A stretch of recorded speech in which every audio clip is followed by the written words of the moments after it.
Right now, we're going to share with you a basic way to defend yourself. Number one, when you're standing with your feet offset. That means that your right foot, your dominant leg, is going to be slightly forward, lined up with the heel with the front of your other foot.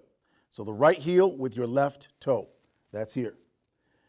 Knees are slightly bent, so you have your ability to move quickly, so you're stable. You have a nice stable platform.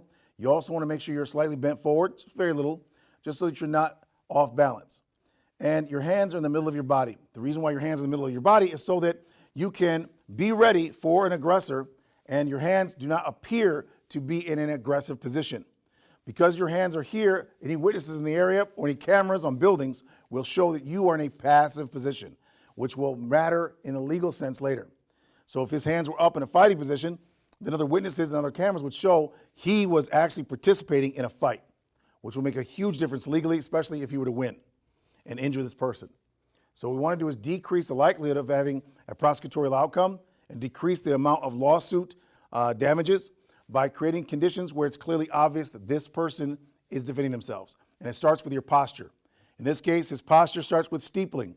Steepling is a hand position that you'll see a lot of world leaders use and corporate executives.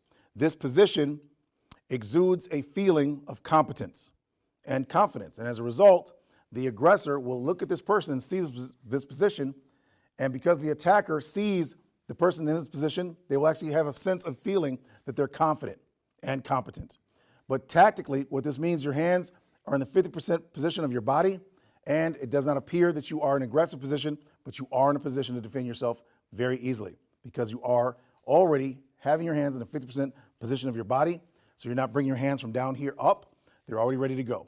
And the aggressor, the attacker, has no idea these positions of his hands are actually here for a tactical reason.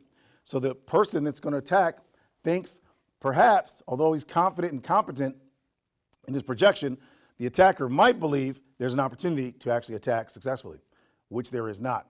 When the attacker comes forward to actually strike, the defender pushes his arms forward.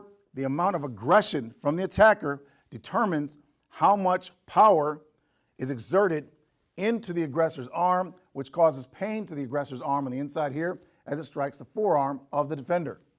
Simultaneously, the level of aggression of the attacker with their body weight going forward strikes the defender's forearm on the other arm. This on contact will disrupt the attacker